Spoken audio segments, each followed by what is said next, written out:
সকলকে 2026 নতুন বছরের আন্তরিক প্রীতি শুভেচ্ছা ও ভালোবাসা আমাদের ইউটিউব চ্যানেল মনের কথা টিমের তরফ থেকে। চিকিৎসক হিসেবে আমি শুধু রোগ নিরাময়ের দিকেই নয়, রোগ প্রতিরোধ এবং সুস্থ জীবন যাতে মানুষ কাটাতে পারে সেদিকে সমান গুরুত্ব দিই। নতুন বছরে আমরা আমাদের শরীরের যত্ন নেব, মনের যত্ন নেব, সেই সাথে আমাদের প্রকৃতিকেও যত্ন নেব।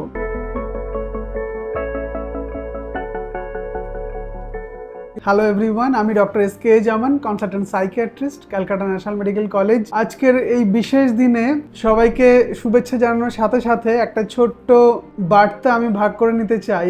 স্বাস্থ্য, ভালোবাসা এবং পরিবেশকে ঘিরে চিকিৎসক হিসেবে আমি শুধু রোগ নিরাময়ের দিকেই নয়, রোগ প্রতিরোধ এবং সুস্থ জীবন যাতে মানুষ কাটাতে পারে সেদিকে সমান গুরুত্ব দিই। নতুন বছরে আমরা আমাদের শরীরের যত্ন নেব, মনের যত্ন নেব, সেই সাথে আমাদের প্রকৃতিকেও যত্ন নেব। চারিদিকে পরিবেশ দূষণ এবং বাতাস দূষণের জন্য আমাদের এয়ার কোয়ালিটি ইন্ডেক্স খুবই হাই। কলকাতার বায়ু দূষণের পরিমাণ ভারতবর্ষের মধ্যে সকল মহানগরীকে ছাড়িয়েছে। পরিবেশের ভারসাম্য রক্ষার উদ্দেশ্যকে সামনে রেখে আমি এবং আমার টিম, মনের কথা টিম, এই নতুন বছরের শুরুতে আমরা 1000 গাছ লাগানোর উদ্যোগ নিয়েছি। আমরা আমাদের পেশেন্ট এবং আমরা যে শুভাকাঙ্ক্ষী তাদের মাধ্যমে এই গাছ লাগানোর উদ্যোগ আমরা নিয়েছি।